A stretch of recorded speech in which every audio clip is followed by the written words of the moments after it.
We are back. Episode 205 of the TFW podcast. Welcome, freaks. That's freaking wrestling. Y'all know who we are at this point. I'm your favorite talker out in these streets, Matt, joined by my two most favorite people in the entire world, the galaxy, the universe. Which one is bigger? I always get confused. Is it the world or is it the universe? What's bigger? Is it your math or is it the reality? No, like legit. The universe. So the universe is bigger than the world. Yes.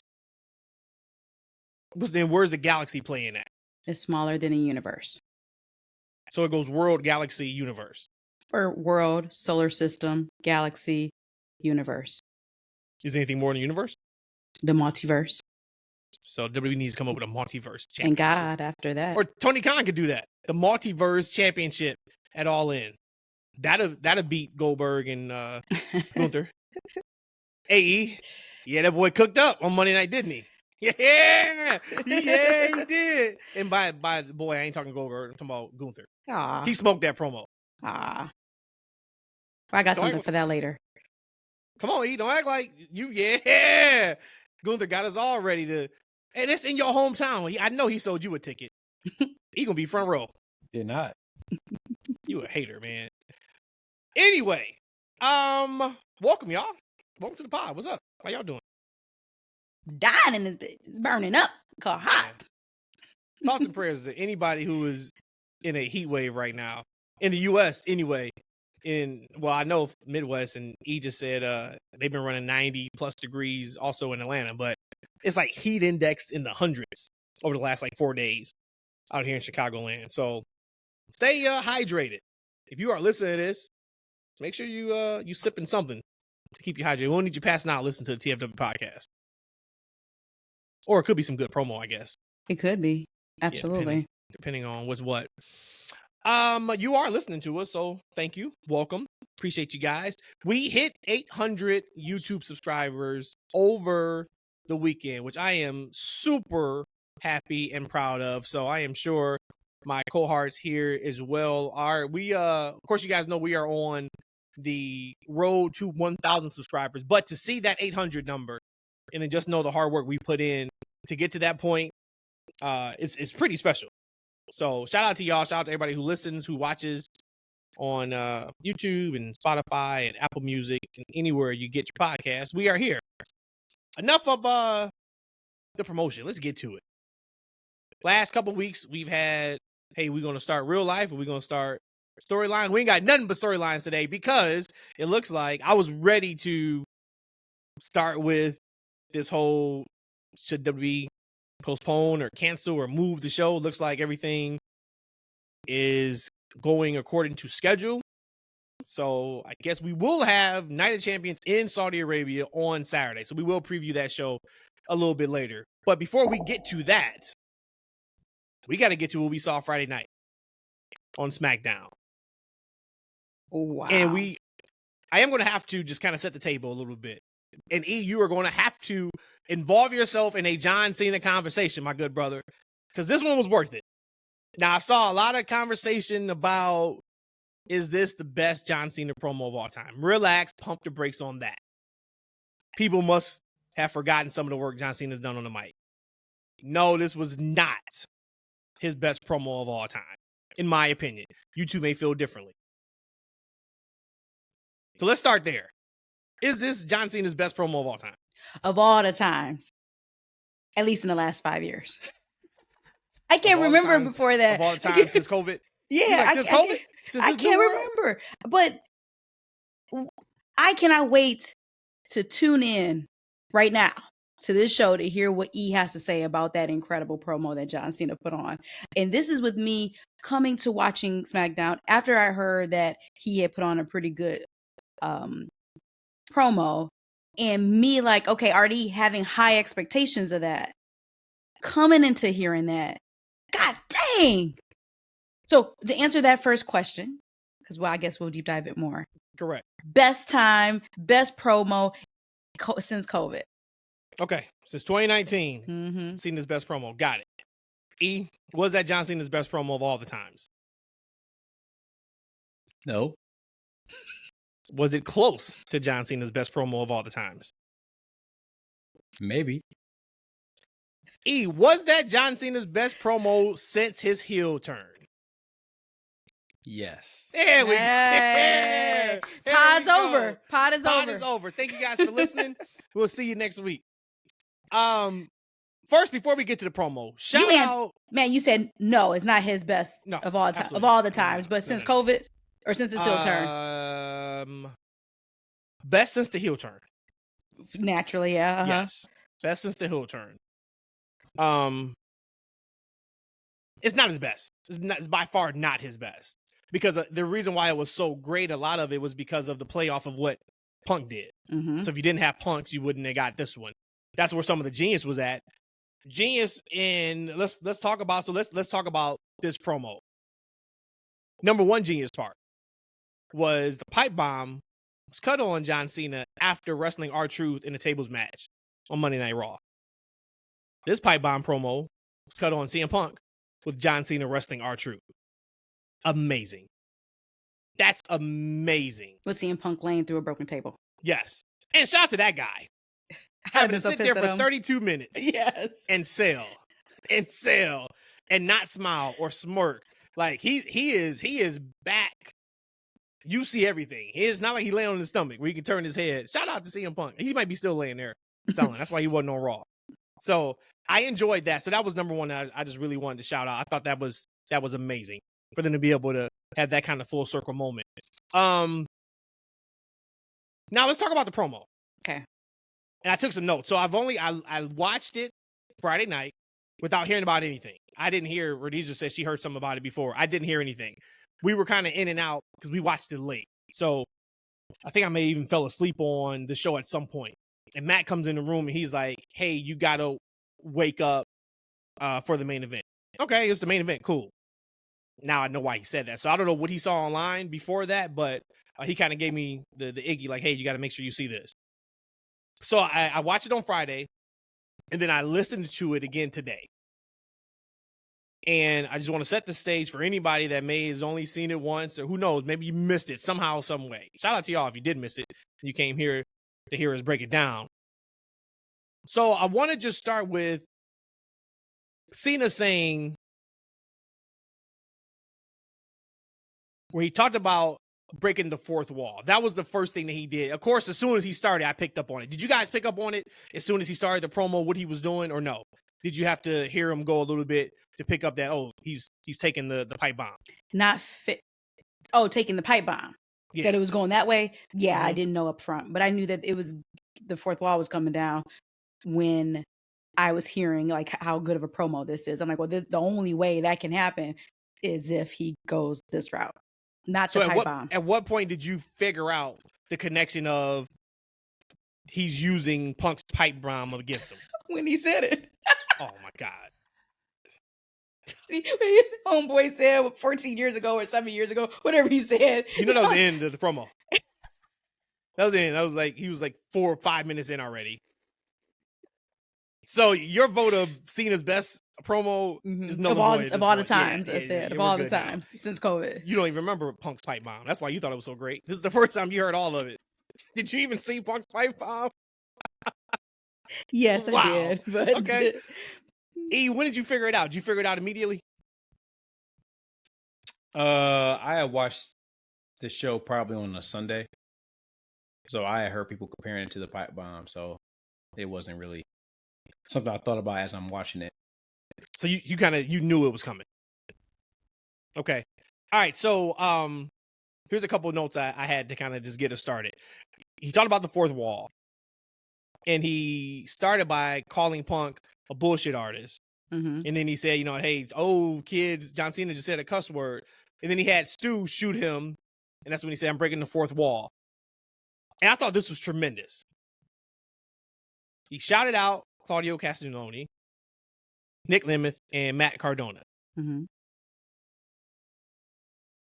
When he called out those three names, I was expecting him to really break the fourth wall and say Colt Cabana. I'm like, well, if we're going to go there, let's go there. But he may have done something even better with those three names. It's like double entendres there. Triple quadruple Okay, yeah, like entendre. yeah, Claudio is Colt. Nick Nemeth is Nick Jackson. right. Matt Cardona is Matt Jackson. Especially because right before that, I think he hit the line of You stepped over the people. You're not liked in the locker room. Oh, that too, yeah. I thought that was tremendous. He talked about changing your values as much as I changed my t-shirts. And the reason why that line was so impactful for me is because all Cena or all Punk had talked about when he was gone, not all, but a lot of it was the Saudi stuff. How ridiculous Saudi is. The 2-night WrestleManias, right? He made a shot at MJF on Dynamite about, if you got a problem, you go where they're doing a buy 5, get 1 free, super blah, blah, blah, et cetera, et cetera. And his line was this: your tweets are strong, your actions are weak. And in Saudi Arabia, you're going to face some loud music when I finally prove to the world that each and every day in and day out, no days off, for 25 years, I have been the greatest of all time. You stole that right from my notepad. Your tweets are loud. Your actions aren't, practically. Because all you said was you wouldn't go to Saudi. But you're going to Saudi to get this championship. I thought that was tremendous. He talked about, of course, remember who gave you the stage for your pipe bomb, pal? And what have you done with it since then, huh?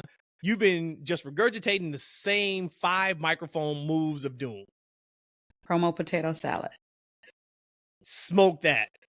And then what really got me, the one that got me was the line about your tweets, right? Like, Actually, that's yeah, like, for me, that was like, okay, that's like goosebumps, kind of worthy. Mm-hmm. Because now Cena's starting to really get comfortable in his heel piece. And this is the line.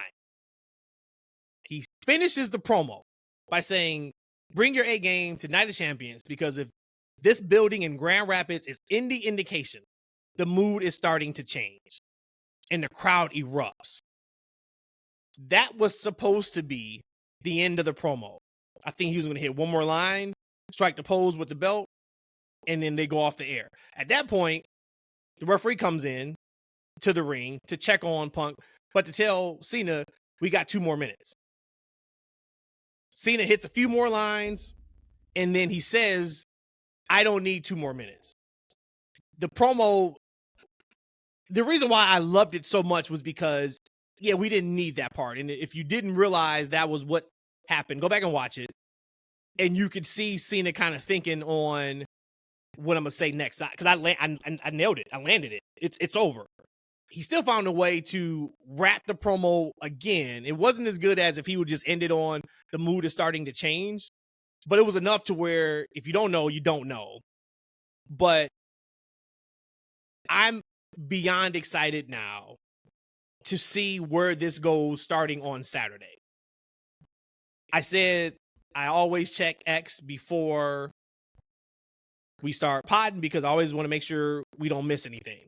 And what I just saw was John Cena says the audience is going to dictate the direction of the final 6 months of his retirement tour. He says, as we get close to the end of this thing, what dictates those pivots is the audience. And I think the audience will begin to feel differently because now we are truly coming to an end. So if you ever had a voice to use, if you ever wanted to say something, I hate to steal my own cliche, but the time is now. I look forward to the road ahead because the audience is going to dictate the direction we go.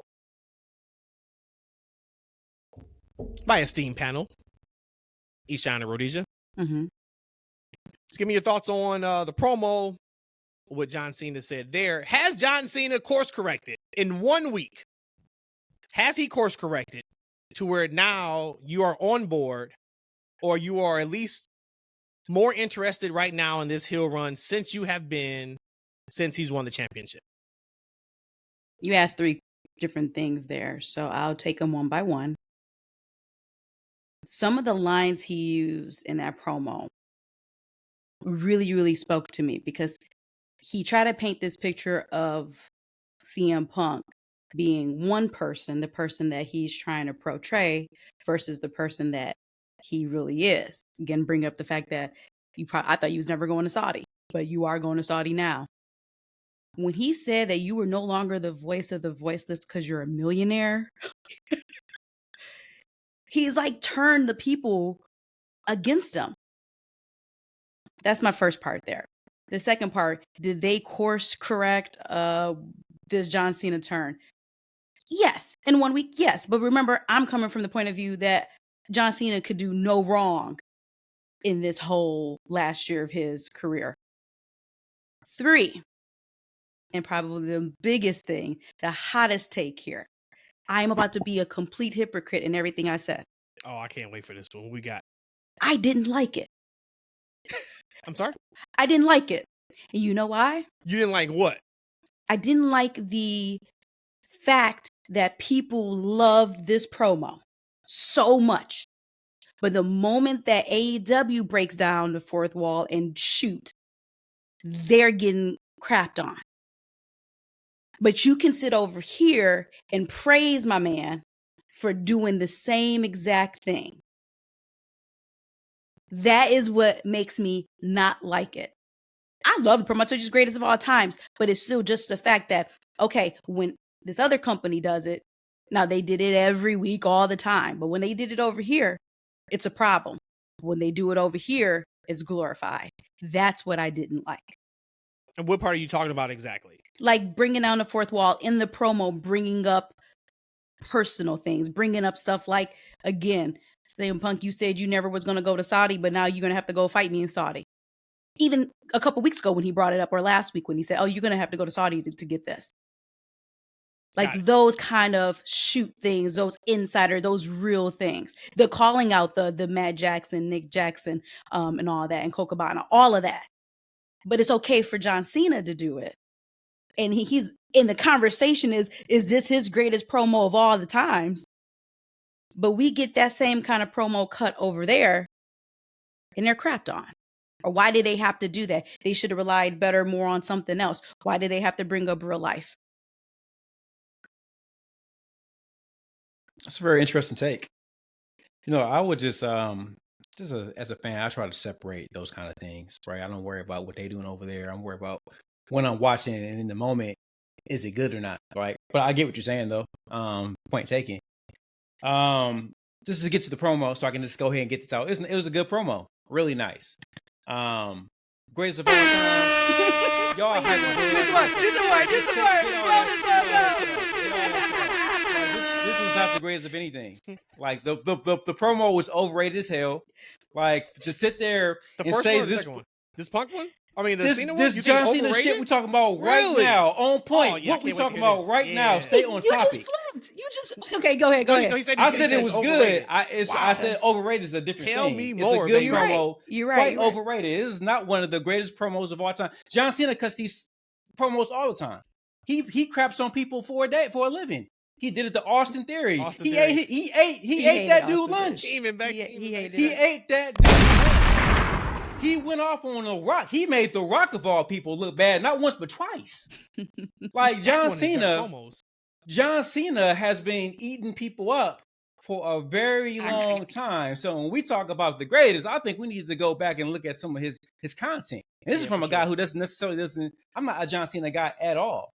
Now, as far as it, like, and shouts out to my boy Rollins. He's like, hey, E, the promo, like the crowd was with him. And we talked about he's turning the crowd and he's a heel. This heel turn. Is he a heel? This mug is sitting getting cheers and he's turning the audience against the babyface he's facing at the pay-per-view coming up. Oh, that's great. All time. Let's turn the crowd on the babyface because I'm the heel going into the match. That makes all the sense in the world. Let's make the babyface the hypocrite and make me the smart guy, right? Let's do that. That's the greatness of this promo. Nah, that was trash. And the promo was overrated. It was fine for what it was, but is he a heel or he not? All right? Like, oh, the crowd's going to dictate. Okay, cool. Is he just going to be this guy that eats people with lunches? You can't do that against babyfaces. He can't do that against Cody if they're going to wrestle at SummerSlam. Like, right? That's bad for business. Punk used to do it, brother. Punk did it in the pipe bomb promo.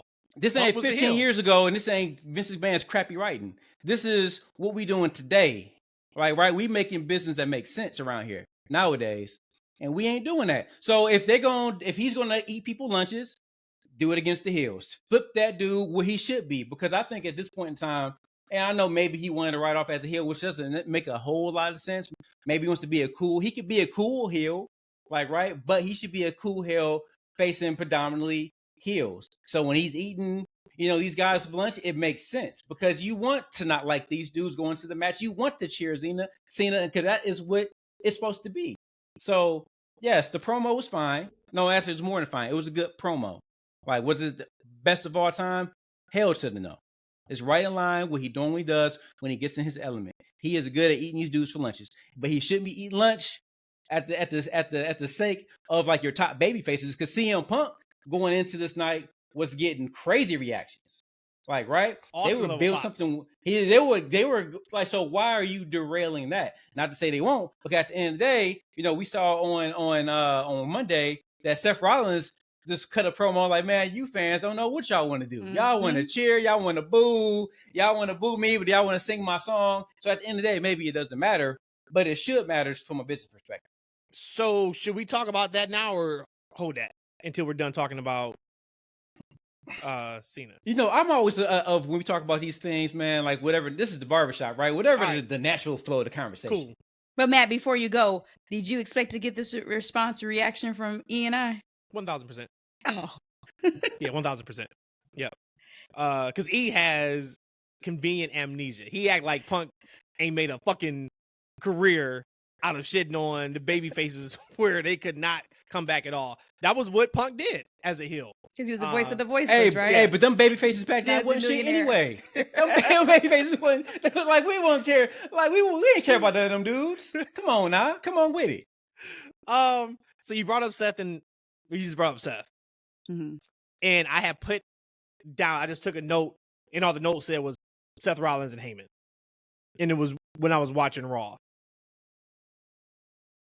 What's missing?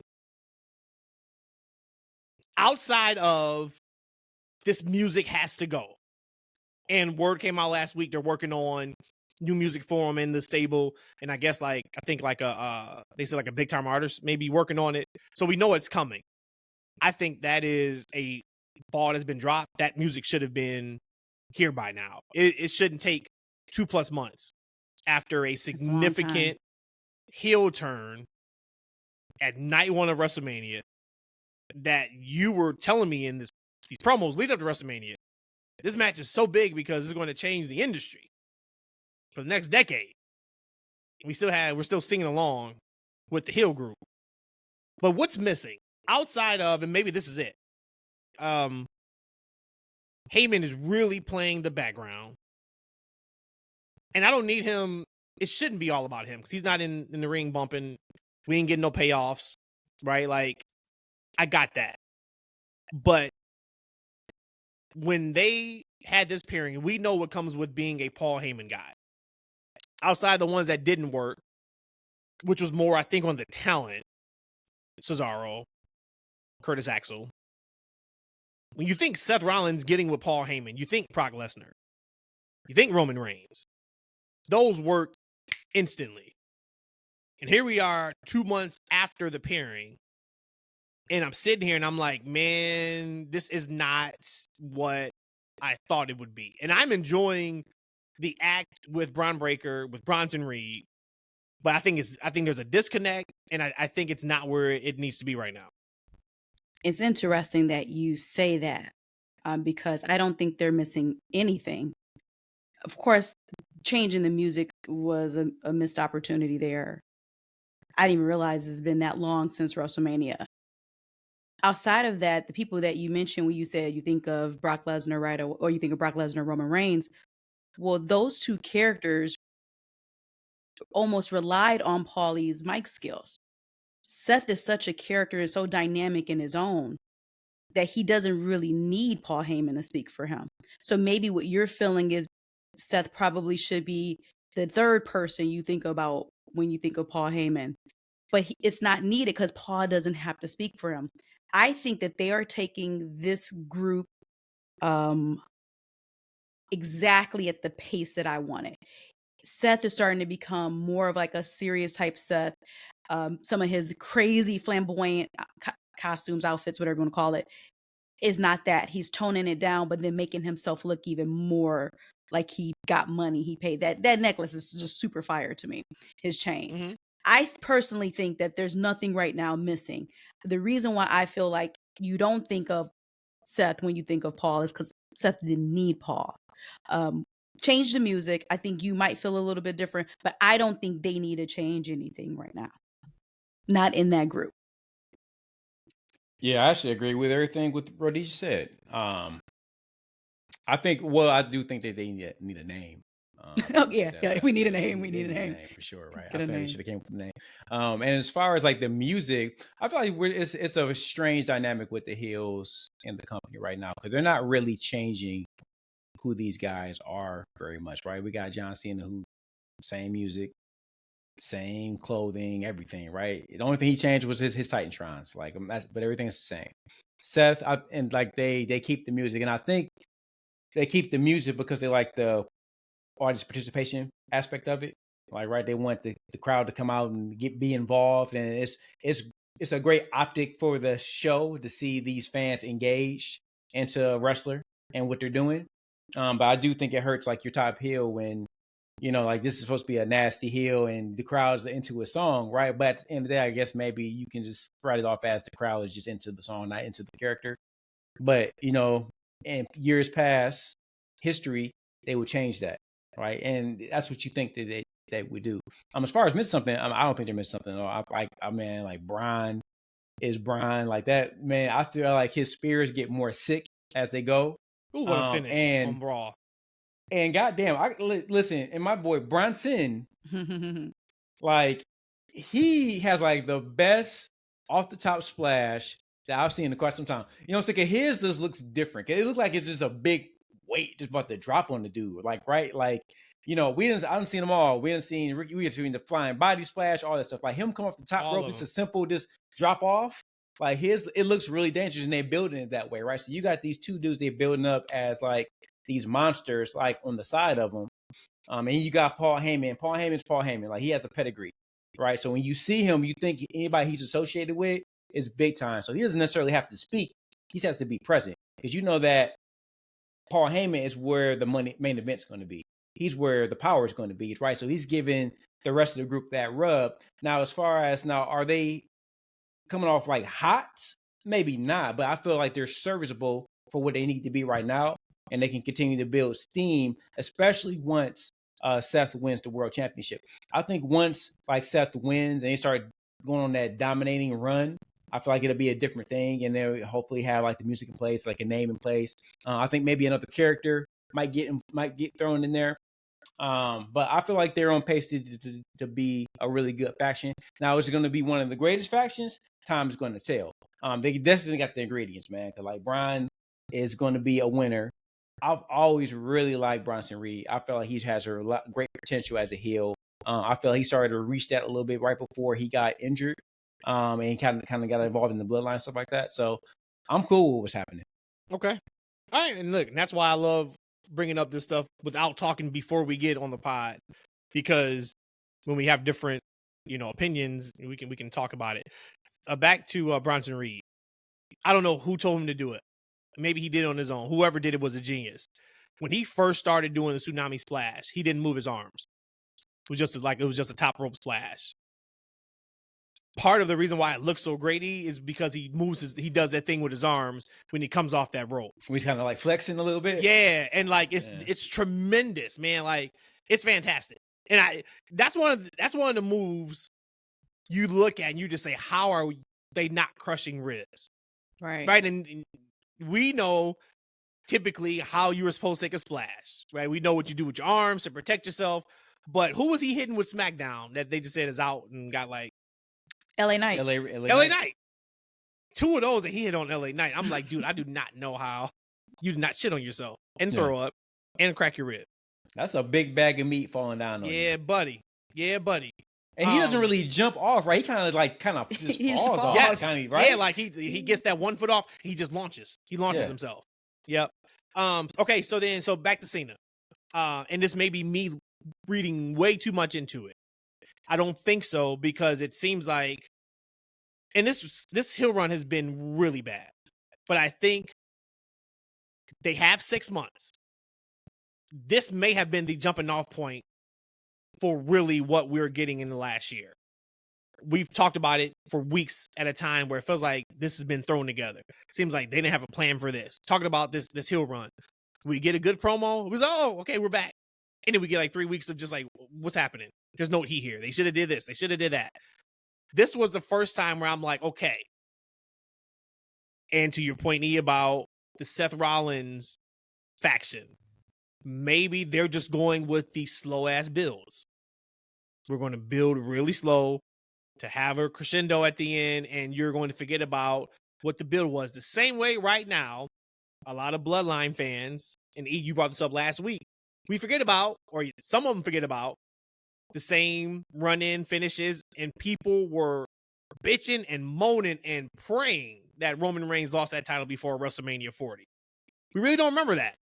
What we remember is the major moments and then WrestleMania 40, and knowing we wouldn't have gotten WrestleMania 40's moment if we didn't have all the other stuff that led to that 4-year title reign. So maybe that's what we get with this John Cena heel turn. Maybe the first 6 months just was what it was. Hey, your big jumping off point is going to be winning the championship at WrestleMania. And then when you get to CM Punk, that's where this run takes off. Because for that line to be, and I said it already, but when he said, where was it? He said, bring your A game to Night of Champions, because if this building in Grand Rapids is any indication, the mood is starting to change. To me, that sounds deliberate. Like, he hit that line for a reason. Now, does that mean somehow we get a babyface turn? I don't think so, because when he had to go out, it's all ad-lib, I think, for the most part. But when the referee told him you got 2 more minutes, and then he hit the line of even the idiots here knows, and I forgot what he said, right? So he kind of went right back into heel John Cena, where he kind of didn't throughout that entire promo. Now maybe that was a misstep, who knows? But I do think now, I am so locked in on what happened Saturday, because how do you get to Punk not winning the championship, and are we really ready for Cody Rhodes and John Cena at SummerSlam? I think we are. But for him to say what he said about, crowd, you got your voice, use it, for Cena to say what he said here, the mood is starting to change. I'm just going to keep an eye on that sentence. I think in the next 6 months, we're going to see exactly what he's talking about with that. Well, of course, he only has 6 months left. But I took it maybe more of him turning to be a face. I still can't get past the fact that Punk said he was holding some gold this summer. He said that. So we have a lot of things in place, just like how you mentioned on the last pod when we were talking about Seth and his options that he can go as far as championship. We have a lot of top tier on the male side that can be many different combinations for the rest of this summer going into the fall. So I'm interested to see how that plays out. Can't wait. I can't wait. Let's now talk about Cody Rhodes. Let's start on Friday. And I just got a sentence. Right. I thought it was very peculiar. And I wonder if this comes up somehow, some way. It may not. It may just be the way the TV was, and that's how we're going to do TV. That's how we're going to promote a couple matches here and do this and do that. Cody Rhodes came out and didn't say one word in his promo segment on SmackDown. That makes sense. I'm looking at my notes from SmackDown. There's nothing on there for Cody. Didn't say one word. He got interrupted by Jey Uso, got interrupted by Randy Orton, got interrupted by Sami Zayn. He didn't say one word. And his facials didn't seem like he was the happiest when he was hugging Jey Uso, et cetera, et cetera. May not be anything. I do want to talk about Cody and Jey, and so does E. So a couple hours before the show, I sent these two fine folks a text and just said, hey, what y'all got for the pod? And E says in his text, E wants to talk about what the fuck Jey Talk. I'm going to assume what the fuck Jey Talk is because Jey Uso lost to Cody Rhodes. I don't know because we didn't talk about it. E, what does that mean, sir?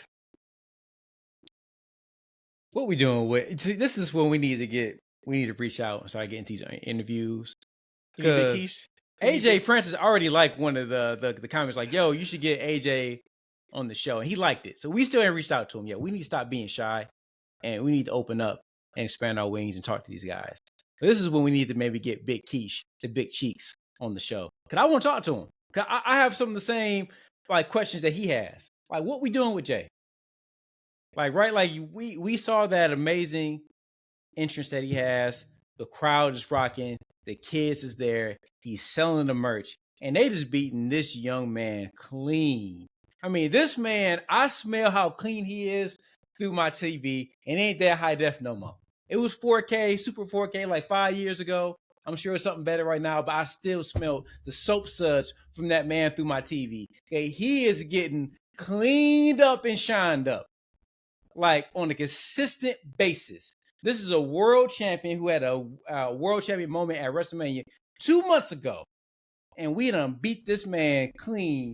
Like, I don't know if it's 2 weeks in a row. I'm gonna say this. I don't remember the last week he didn't wrestle, but he probably got beat then. But he is getting beat on regular TV, on Netflix, clean multiple times.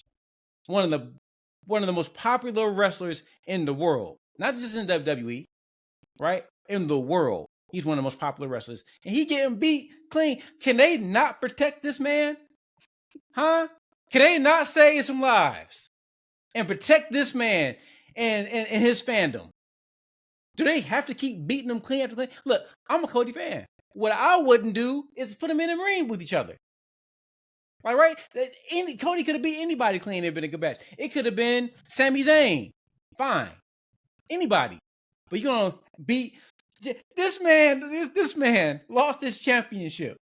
Cut a promo and say, ooh, I guess I got to, start from scratch and, I'm going to win the king. And then he loses the king in the ring, right? He lost the match. He lost the king in the ring. All right, so what's next for this young man? Like, right, you ain't doing too good right now, fam. Like, right? At what point do you become what your enemy say? Like, you're just a mascot. You're just there for a good time. You're just there for a good time. We gonna dance. We gonna sing to your song, and then you gonna lose. That's what we expect from you. Like, it's ridiculous. I need Big Cheeks on here. We need to talk about this. This is a crazy take from you, just in the fact of he went against Cody Rhodes, who is your guy. How did you think? Now, now this is the match. And I'm gonna get to why I think everything is going the way it is. This is the match. So we cannot say, well, just don't have him wrestle Cody. How else would you have booked that finish to get Cody versus Randy at Night of Champions if it wasn't that way? See, the king of WWE 2K25 universe mode, number one, I wouldn't have had the match. So if I had to have the match, I wouldn't have had to lose clean. I would have had some shenanigans up in there. I would have had some heels in there and somebody, doing. I would have some shits and giggles up in there. I would have had somebody come in there, you know what I'm saying? Like, probably rushing both of them, right? Rushing both of them. And then, somebody comes out. Maybe let's just say it's Solo. Solo comes out there, gives my man the spike. Cody is outside doing his thing with somebody else. Like, right? He gets rolled in. He's tired. He has no idea what happened. Right? Jay's getting up. He hit him with the crossroad pin. Like, right now, you can at least say that the reason why Jay lost is because it was interference. Anything to protect the man. Like, if you gotta have the match, cool, but protect him. Same thing. Same way if Cody lost. I don't think Cody should have necessarily, if they're building him for Cena, and I think the conversation needs to be they need to get the title back on Cody. I feel like that's what the world's been missing. Protect that man. Protect both of them. So let me ask you, in that moment, which was Monday Night Raw, heading into Night of Champions, heading into SummerSlam, who's the bigger deal, Cody Rhodes or Jey Uso, in your eyes? If you had to pick one. Cody. Okay. So now, just walk me with this. So Matt, to your point, match is about to start. And I thought the match was, I want to be careful of the word I use. I thought the match was at the greatest of all very time? least No, of all at the time. very It was least, the greatest Since COVID. Since COVID. very good. At the highest, I thought that match was excellent with Jey and Cody. That had everything you would want from two of your top stars, two baby faces. The crowd was there. I thought the match was fantastic. But Matt asked me right before the match started, he's like, so do you think we get a run in here? You know, does Seth and his crew come down? I said no, because that doesn't make sense to the story. Last week on the podcast, I laid out what this could look like with Cody winning at Night of Champions, beating Randy Orton, beating John Cena at SummerSlam, and then we get the Cody Orton feud with Orton turning heel because he did what Orton couldn't do. And that was when, you know, would have been the 15th time and beat John Cena, et cetera, et cetera. And I think that maybe even more with the closing shot we got. We didn't get any shenanigans on Raw. We didn't get any animosity whatsoever in that match. Let me hold your hand up. Let me hold your hand up. The end of the match was that. Holding the hand, checking on each other, bro hug. The best, cleanest end of a match you could possibly get in terms of two friends with no animosity. On Saturday, that final hand raised with Cody and Randy is going to look a little different. It is going to be the perfect yin and yang with the Cody Rhodes story. You just wrestled one of your better friends on Raw and you beat him, and now you got Randy Orton. And Randy is not going to lose and be okay with it. I think that was just them showing the stark contrast of what's coming with Cody Rhodes and Randy Orton. That's why I really enjoyed it. Now, if it wasn't for that, I am wholeheartedly in agreement with you about, all right, he shouldn't have lost clean. Give me something. Well, but that's not the story. That's his karma. You don't swagger jack somebody's move and finisher. You don't do that. It is your BFF. You don't do that. So when he crossroaded Cody, at that point, I knew that he was going to lose anyways because I'm completely emotionally disconnected from Jey Uso. But when he did the crossroads on him, I'm like, oh, you lost. Sorry. That was the nail in the coffin. But Rhodesia's like, Jey Uso has the move thief perk in this move set. Yeah, he really think this 2K today. Yeah, that's what he did. That's his perk. He steals the other person's finisher. But my point in all this is that you don't need to do the match. Put somebody else in place of Jey Uso. Because it's crazy talk that the former world champion doesn't get a rematch and he has to go in the King of the Ring in the first place to get another shot. That's crazy in itself. And then you put the two biggest baby faces in the ring to each other, and then you use Jey Uso, the second biggest baby face in the entire company, to set up some shit for Randy Orton or for Cody. For Cody, it's a leapfrog for Cody.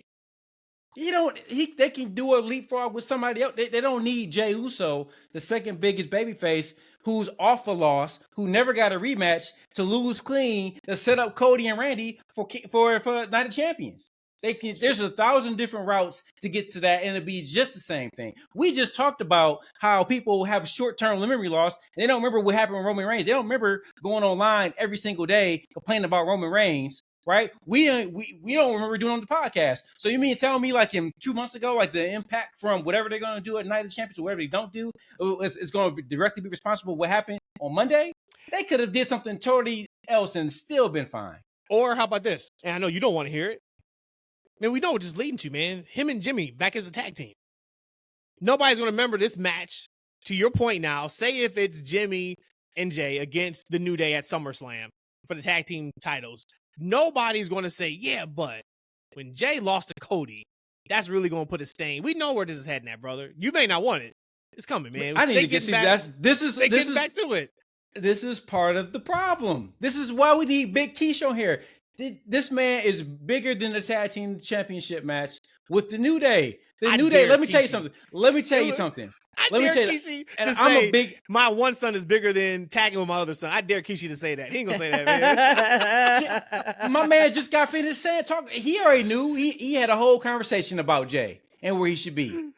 Like, look, he should be at the top, going for the big dog. The New Day, and I love the New Day. They done cooled them boys off tremendously over the past couple months.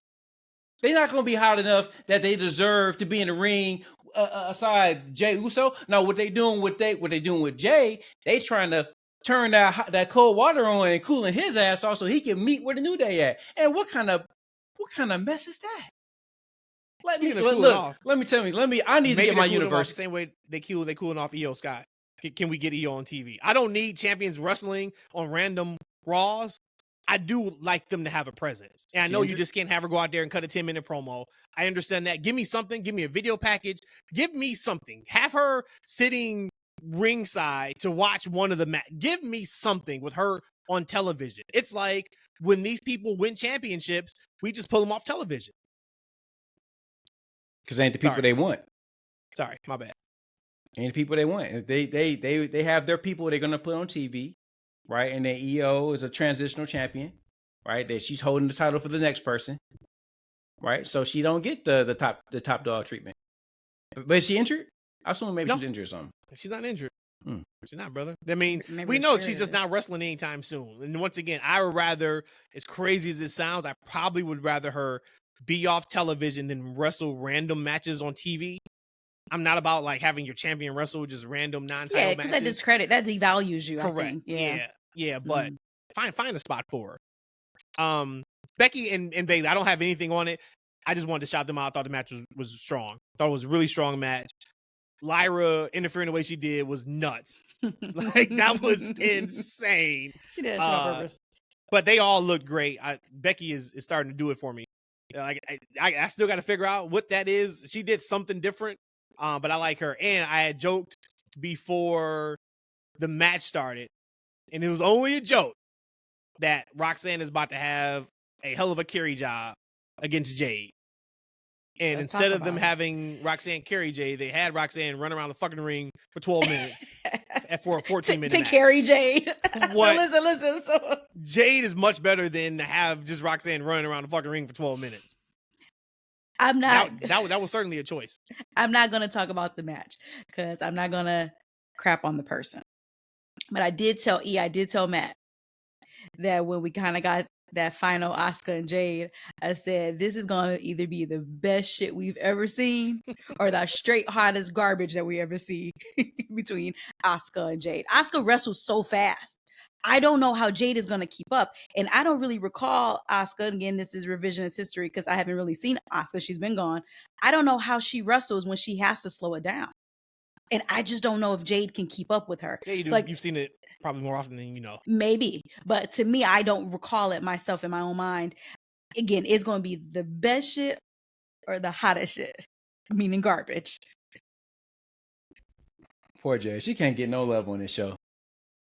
No, I put her over to the moon when she wrestled Piper Niven just a couple weeks ago. That was fantastic match. That was like that's a slower match. Poor Jade. But no, I mean, I'm joking. When she did good. She cut a hell of a promo on SmackDown Friday. That may have been Jade's best promo in WWE. She did a great job with that promo. She looked comfortable. Yeah. She comfortable. It was just interesting. It was just how that match was laid out. I wouldn't have done that for sure, but I think the match actually, when you watch the match, it makes sense. Like Rox is like 5 foot. Like, and Jay is a legit 5'10". So the girl is 10 inches taller than her. You seen Jay? She's like a brick house. Mm-hmm. Like, so from a physical perspective, like, she's more of a dominating presence. So it's like, so they ran the match as a smaller person trying to chop down the tree. That's what she was doing. She was running. And plus she's a sneaky heel doing it too. So right, so she's running out of the ring. She's using interference. She's using her speed because if you look at her, she can't go toe to toe because Jay is stronger than her. She's taller than her. She's an athlete. She's faster than her, probably. Like right, so it makes sense that there's this small Roxanne who's really talented. She's a sneaky heel. She's trying to chop down the tree. So that story kind of made sense in the context of the match. And I feel like it was a pretty decent match aside from the finish. I don't know what they were trying to do with that power bomb into the. I don't know. I was like, maybe she's gonna do a power bomb into the Jaded. You know what I'm saying? But it looked like she was like, you know what? I'm just gonna pick you up and put you in the move. And let's say 1, 2, 3. I did see a stat. I don't know if it's true. It probably is that Roxanne has the most losses on WWTV this year. And like the and it's the most of ever of anybody in like this part of the year for this amount of time of the year. Which also goes to why sometimes you can say wins and losses don't matter, because she's in a prominent position, right? Like I wouldn't want anything more for her than what she's getting right now, and especially what she's about to get with Judgment Day and Raquel with the tag titles. So that's probably one of the times where you can say she's okay. But I did think that was interesting that she's had that many losses so far on TV. What else from Raw? So E, you don't want to put Gunther over? I got something for that promo. I mean, he's cut good promos before. I mean, I don't. All right, you know. Okay, that's fine, man. Just asking. I was just giving you your spot to put him over if you want to. I see you don't want to. That's fine. Rhodesia, what you got? You can come on here and praise Gunther and his promo and blah blah blah, and you saw the match, da da da da. Yo, on the record, Goldberg won me over. That sit down with Cole. Holy shit. I am hanging on to every single word that Goldberg is saying and the passion in his voice. And at the end of the day, he's just a grown ass man. And he's like, you just not going to disrespect me and then think that I'm going to let you just go about that. And he addressed, until I can't move at all, until I'm dead, I'm going to get in that ring and I'm going to tear you apart. I'm going to fuck you up. And again, it's something about Cole and how he does his sit downs that I like about Cole too. I mean, he's been doing it 20 plus years. And to hear that side of Goldberg without the fans and having to worry about people either cheering him or booing him being able to be focused in that moment. I was like, when that promo was over, I was like, sign me up. Sign me up. Get me down to Atlanta right now to go see that match. Hey, look at you. At Saturday night's main event. That's 3 weeks. You be sitting right next to E. E will be re-signed too. Hell yeah, let's go. I did think after watching that Goldberg promo, and he was saying everything he was saying, I was like, okay, so how long Goldberg you think you got in this match? Like, are they going much longer than the 3 minutes I think they're going? Because your promo can't be longer than the match. It can. You know what I'm saying? It can. It can't be. It can. Well, we know Gunther ain't going out for just spear and jackhammer. We know that ain't happening. Brock did. But Brock also thought Goldberg was a joke too. I mean, I want them to get that shit over with, man. Let's get to the next thing. Wait, Goldberg sit down with Cole didn't win you over a little bit? No, I mean, it was good. It was good. It was a good TV. I mean, it was so good. I was like, yeah. But I enjoyed Gunther's promo better. No. And but I enjoyed it because Gunther continues to show just layers of his character. Right? Like last week, he cowered out the ring. This week, he was all business. We've seen him before come in the ring. Hell, he did it with Bret Hart, where he'll come in and he'll just make jokes. Mm-hmm. Right? So he's completely just showing different elements of what he can do. So for me, and how I watch wrestling, I'm like, that's awesome. Because now you're showing he can do whatever you kind of ask him to do, whatever he needs to do to advance the story. And I did see Goldberg had a shoot interview where he was just talking about just how much he loves Gunther. You know, he saw him and he was just like, this guy is like the future. You know, I can't wait to get in the ring with him. That's what he was thinking before they announced his match, which we know, hell, like for Goldberg, I'm sure to probably be able to kind of maybe have a conversation on, hey, if you had your choice, who would the program be with for your last match? And for him to pick Gunther, I'm sure Gunther has got to be excited and going to do whatever he needs to do to make sure that this match goes across the way it should. Of course, I think Gunther wins. And then I think after the match, we get a jackhammer or a spear, and then that's how we get the whole, you know, thank you, Goldberg. You know, if we get pyro, if we get this family in the ring, whatever the case may be. But they are allegedly saying this is a retirement match, even though they're not saying it on TV. I know Cole said it after the promo, but they released a press release and said this is Goldberg's final match. Why they are not using this more in a storyline is beyond me. I'm very confused by that. Maybe they feel like it's the fatigued of this is the last match, considering you have a whole year with Cena's whole thing being this is his last year, his last set of matches. Maybe they feel his storyline fatigue. I don't know. I said it last week. They should have used it, and this is why I said the promo was lazy last week. Because what you should have just done was have Goldberg interrupt. And him, of course, say his thing about, you know, you disrespected me in Atlanta. In Atlanta, I'm taking what you care most about. You took away what I care most about is the respect in front of my family. I'm taking that title in my last match. And instead of hitting the your next, it's the your last. Use that. Like, they could have just used it. That's all. That's all I'm saying. That's all I'm saying. They could have used it. Well, yeah, they could have said what I hate you solo. And just really quickly on that there, I just really like Jacob. Remember I told you how I was worried about him winning the championship, him losing his mystique and blah, blah, Mhm. blah.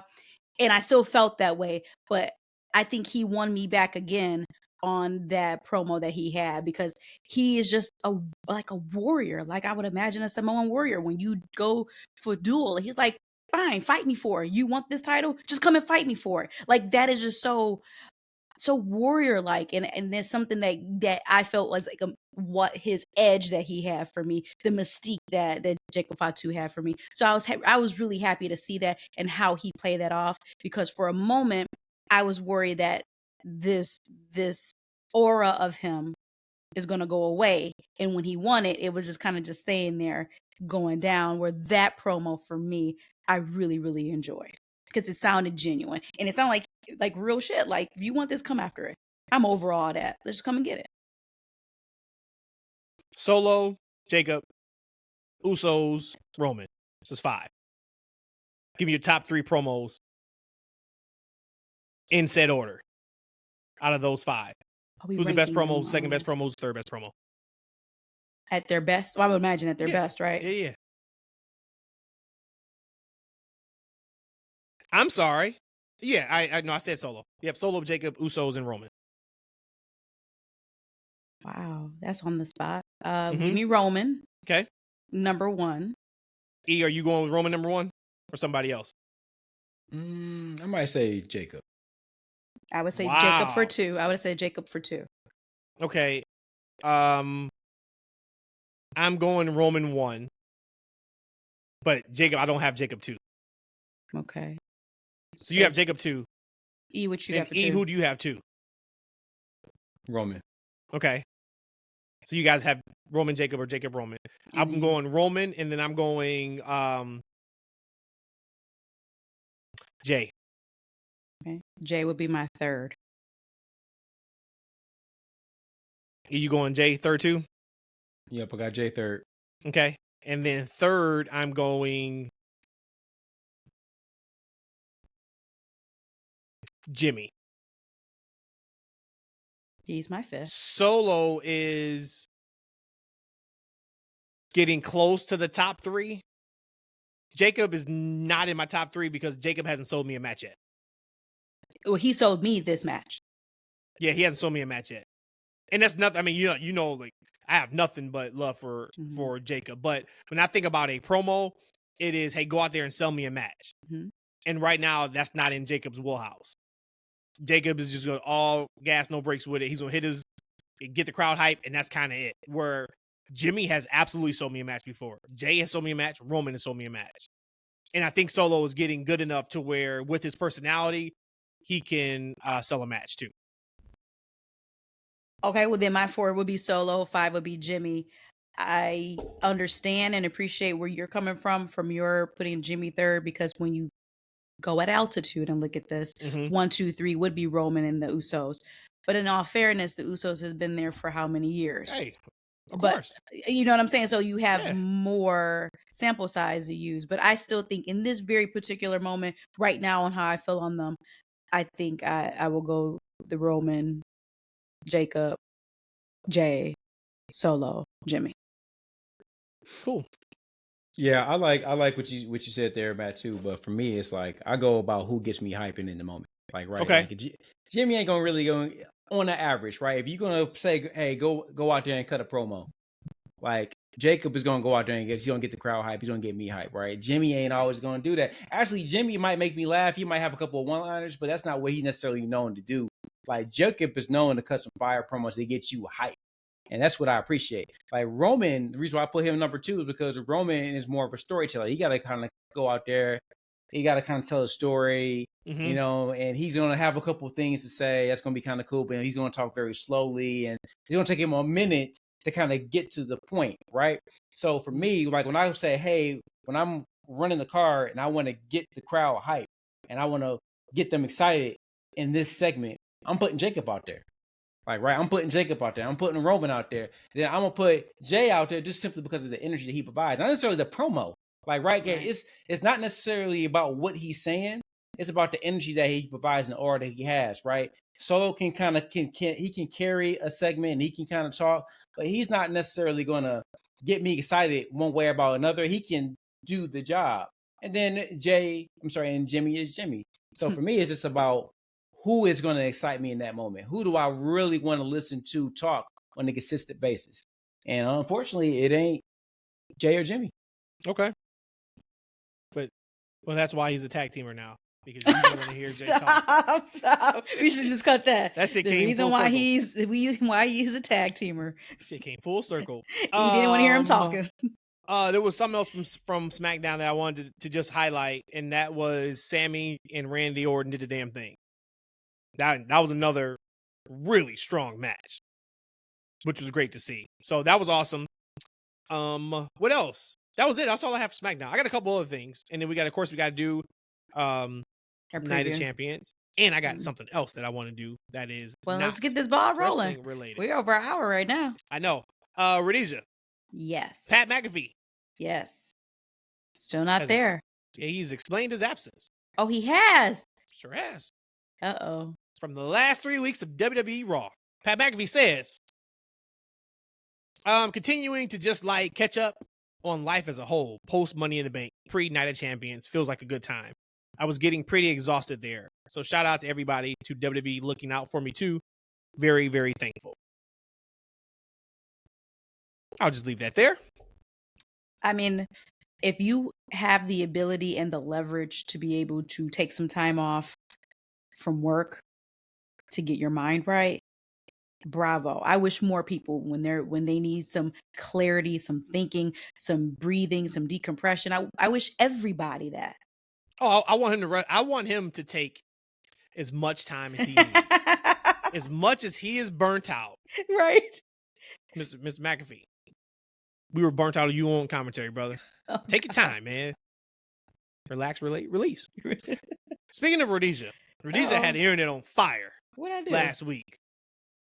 Short views through the roof. What'd I do? X comments through the roof. Rhodesia's rumors. Holy hell. Oh, yeah.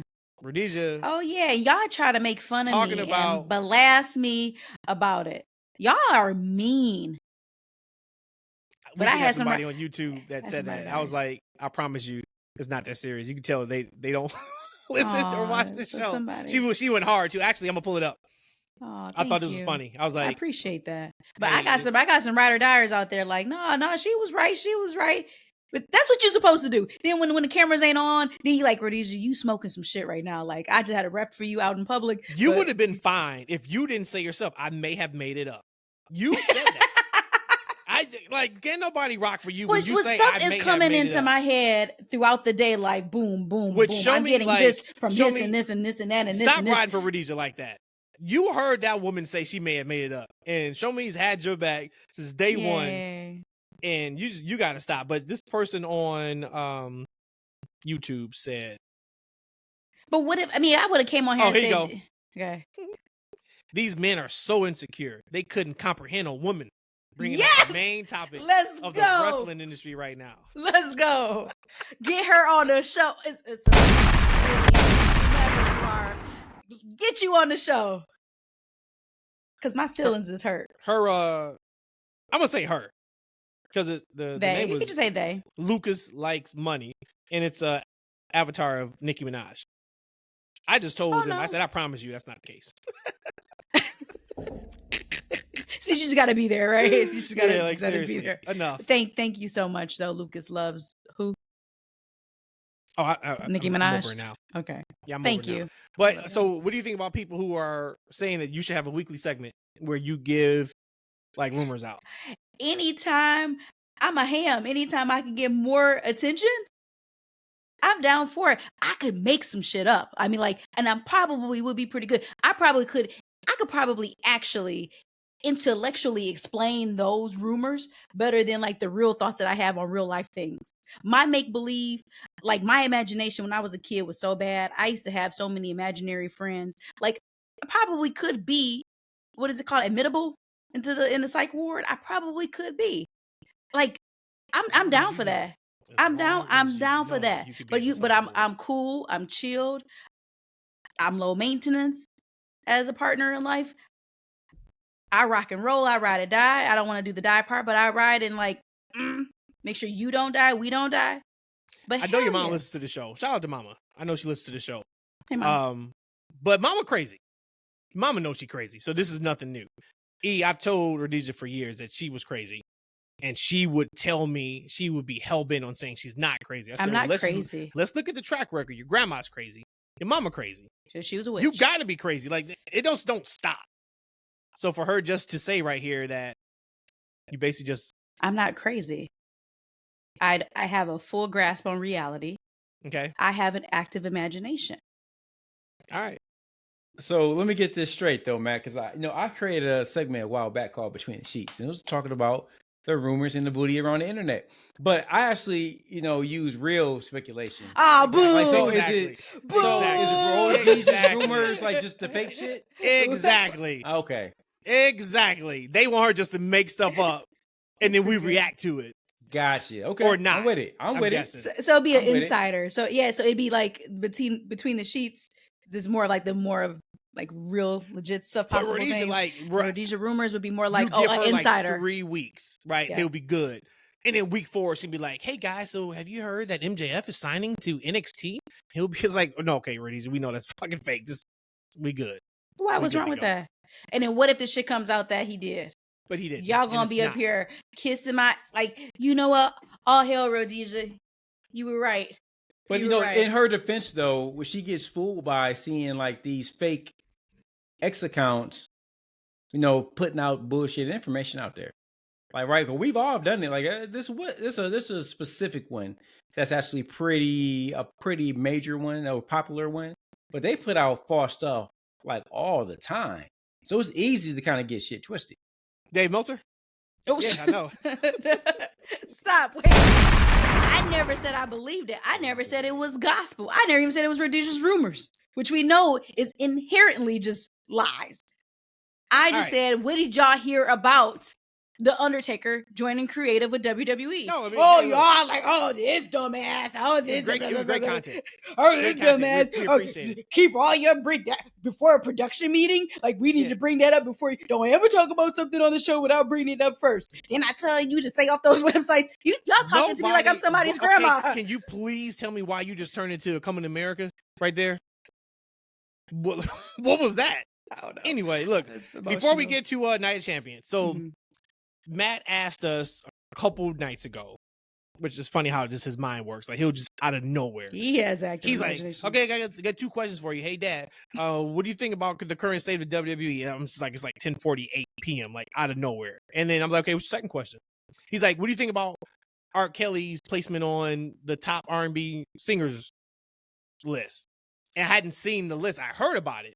And I think this is Billboard. So I pulled it up and we had a conversation. I just want to ask you guys, where would you place R. Kelly? Now, I don't put much stock in this list because let me make sure this is the right list. Because any list that does not have Michael Jackson number 1, I think your list is flawed. If Michael Jackson's on your list, he should be number 1. So this list, what I just want to ask you guys is, where would you place R. Kelly in the top 10? Here are the 10 that they have on here for Billboard. Now, this is R&B. Okay? And the criteria was, I know it was body of work. Influence. It was influence. It was impact. Industry achievements. Career longevity. And vocal prowess. Okay? Those are the criteria. Number 10 was Summer Walker, 74. All right. Number 10. But if you guys care, Usher was number 12. Ray Charles was number 11. Number 10 was Marvin Gaye. Okay. Number 9 was R. Kelly.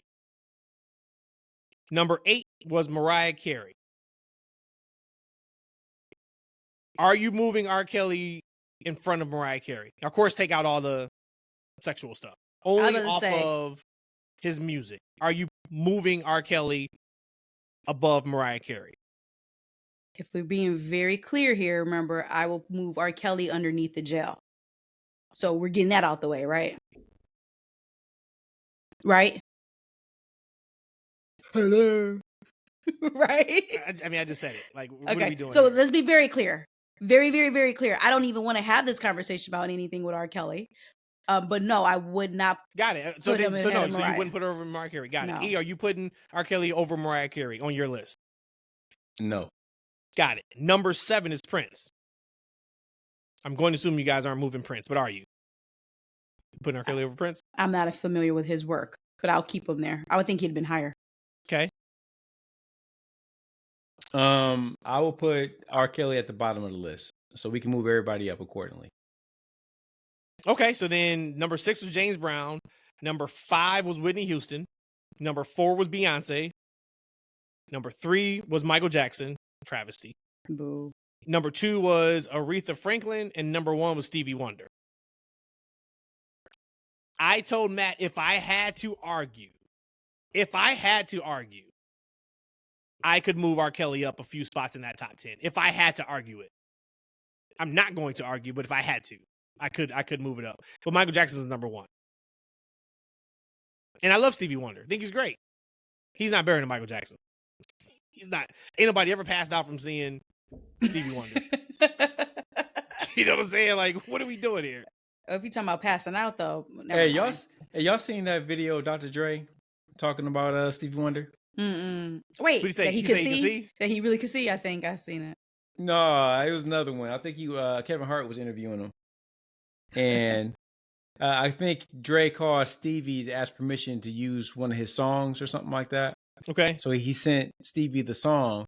And so Stevie called Dre back at like 4 o'clock, 5 o'clock in the morning, something like that.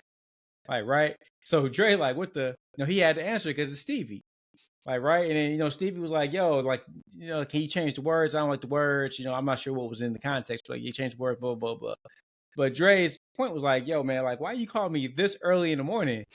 It's like, just because you can't see what time it is. He going in purgatory for that one. We know Stevie can see. I'm still saying that. We know we can see. But, all right. Night of Champions. Yeah. And I'm okay with that list.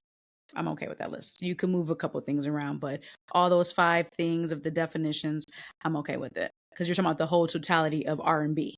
Aretha Franklin is not above Michael Jackson. But when you talking, I said you can move a couple of things. I agree. I think Michael Jackson is the greatest artist of all times for me. So taking that into account, and R. Kelly shouldn't even be on that list to me. But outside of those 2 things, I'm completely fine with that lineup. Talking about lineups.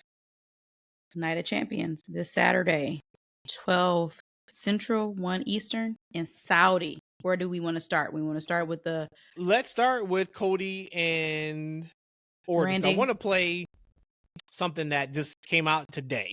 Okay. And this is about Cody Rhodes talking about he thinks he's on the tail end of his babyface run in WWE. What? You heard what I said. Take a listen. You're a Cowboys fan, Giants fan screaming your name. They love you. Everyone loves you. Do you ever get sick of being the nice guy? So I'm a Cowboys fan because my sister cheered for the Cowboys. I'm an Eagles fan because that's not allowed. Yeah, so I won in their stadium at WrestleMania, and they've hosted me and treated me like family. And I'm a Falcons fan because I grew up in Georgia, and that's a hard fandom to be part of. So I really don't have an allegiance. I'm open for business. Okay. I am open for business, and that helps with the being a good guy aspect of it.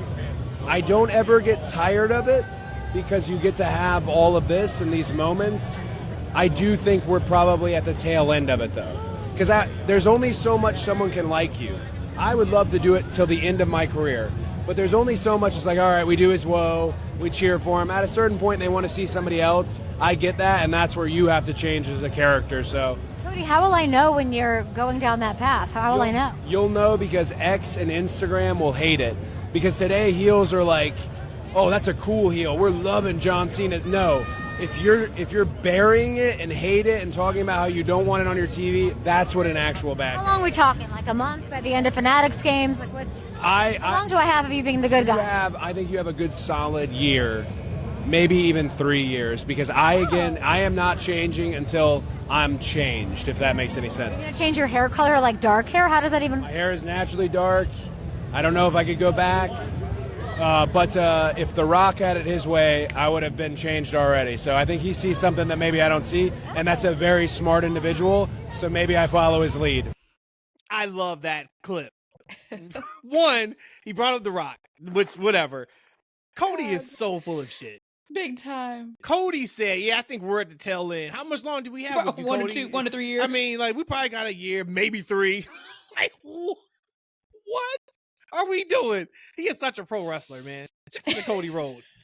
Thought that was I laughed so hard when I saw that earlier today. I'm just like, Cody, what are we doing, man? But to his point, though, he's right. Eventually, everybody has to turn bad guy. People are just not going to enjoy it for so long. I don't think it's happening this Saturday. I'm sure there is somebody out there, though, that the scenario that I painted, they may have the same thought, but they have it in reverse, where they think Cody is going to turn on Randy. So maybe that embrace at the end of the match, Cody's on the opposite side of that and not Randy Orton. So take that for what you will. But Cody said, maybe a year or 3. He said anywhere between WrestleMania 43 and WrestleMania 50, this babyface run's got to end somewhere. They'll stop liking you after a while. I actually kind of was not liking it up into that last part because, again, Cody, you are the baby face. You are the good guy. Like, why are you talking like this and to her? Like, at this Fanatics, to me, it was like, why are you about to have that kind of a shoot conversation with her? But he worked me. Bravo, Cody. You worked me. All right, so Cody and Orton. I'm going Cody. And this is what I think should happen. I'm only going to go on off of what I think should happen. I think Cody should beat Orton. I've already spoke about it earlier, how and why and all that. Because I don't have a dog in a fight, I'm going to go with Orton. Now, remember, the winner of this match is number 1 contender and will take on the champion at SummerSlam. Okay. We've already seen Cena and Orton. So you think we would get that number 2, or do you? Well, I guess we'll ask about Punk and Cena here in a bit. I'm sticking with, I'll go with Orton. Okay. I know we're going to have a quick delay on E's right, response. Okay, and he can come through once he's up and running. All right, so then let's go then on the women's side. And that is Jade and Asuka. Let's go with a spoiler alert. Spoiler alert. I'm gonna take my headphones off. Alert. Let me know when you're done saying the spoiler. And I should have thought about this and didn't hit me until Monday, watching Jade come out. It's clear as day. Jade wins, and Naomi cashes in on Jade's title match at SummerSlam. Common sense. Book it. Okay, I think it was perfect timing of me not hearing what you had to say. Again, not a dog in this fight either. If I had to pick between the two of them, I will say Jade. There's no doubt that Jade should win over Asuka. Oh, and I think you're back. Yep, he's back. You said no doubt that she should win, so you think Asuka should win? No. There's no doubt that Jade should win, meaning that Jade will win. Oh. That's who I'm going for. I'm going for Jade to win. Yeah, I'm going Jade too. I think this. I think we're gonna start. I think we're creeping towards a Tiffany and Jade match, maybe for SummerSlam, another big show. I think it's time to put the strap on that woman. It's time. Your pods died. We started with Orton and Cody. Who you got for that match? I'm going Cody. I can see a world where we get that Orton heel turn.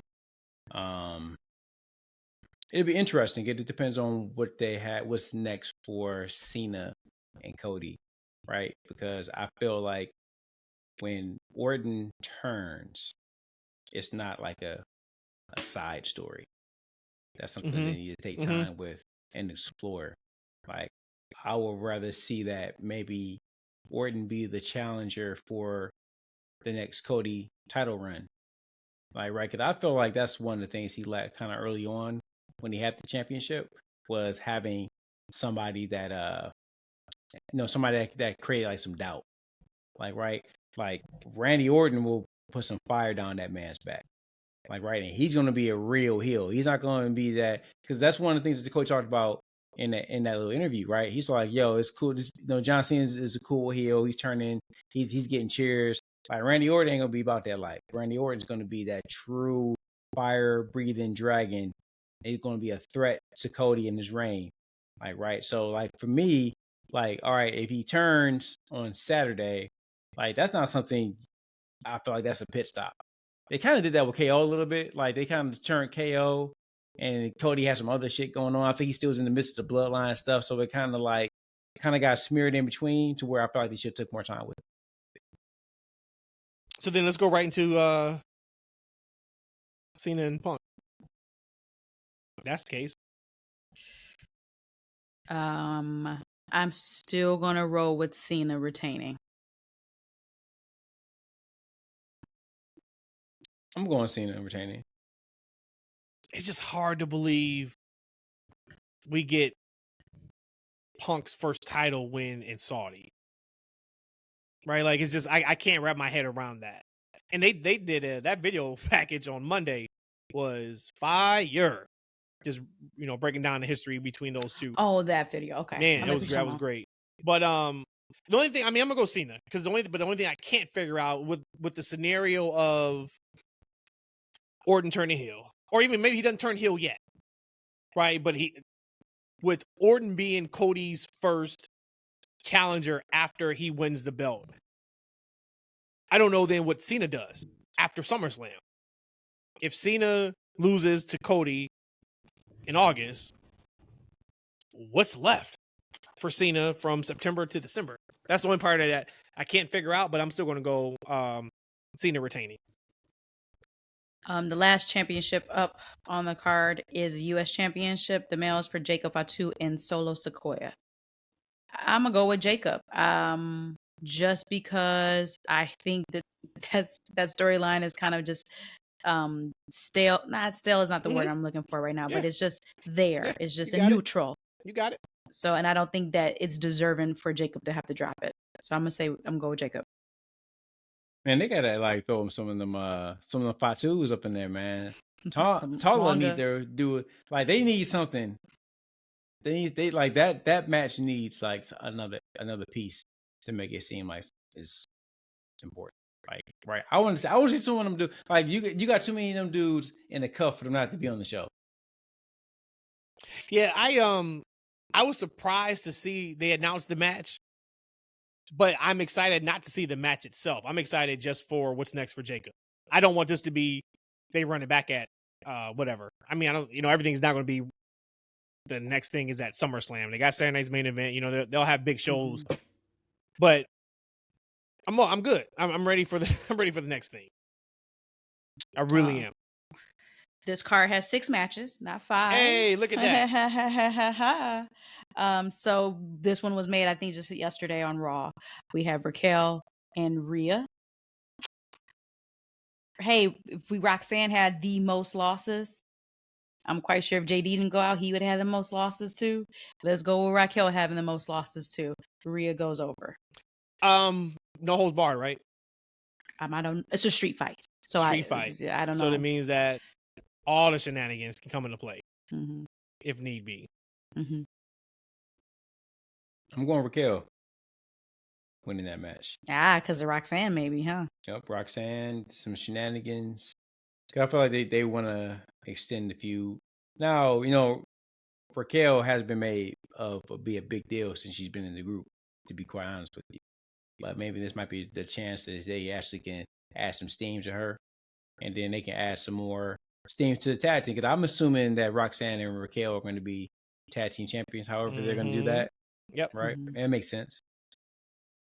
Only thing I don't understand, and maybe they gotta.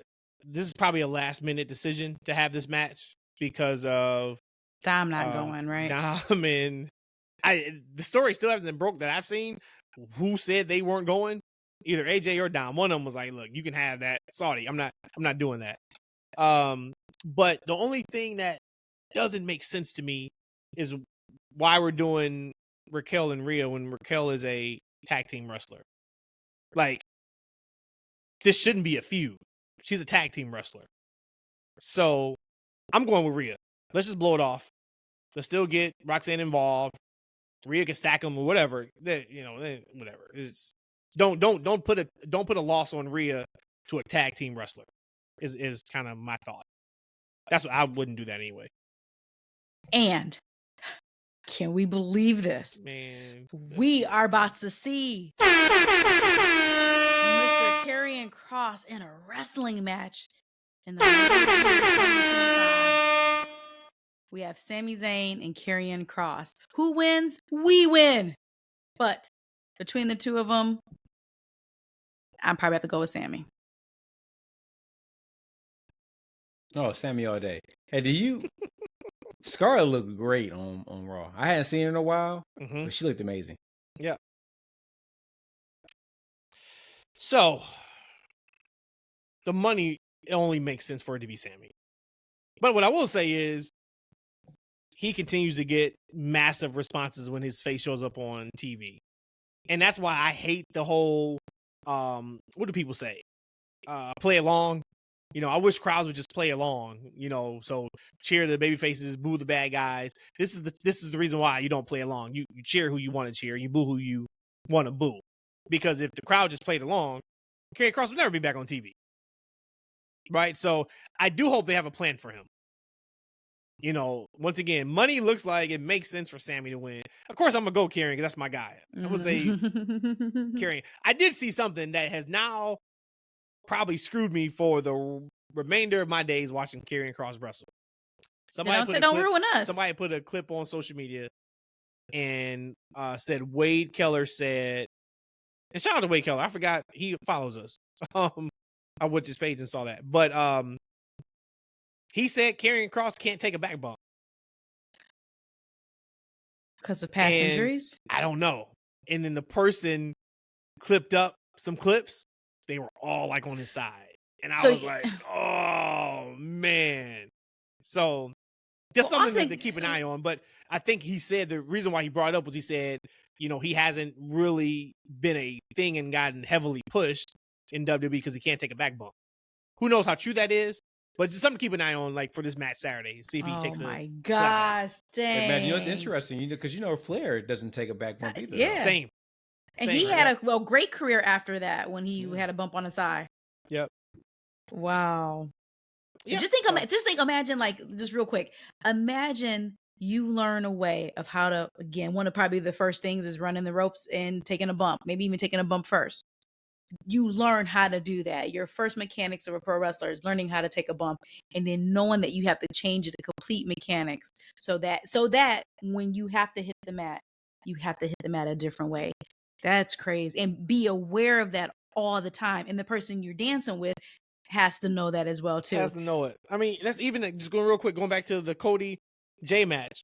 Man, I was watching it, and there was a spot Cody called. And then right after that, Jey called a spot.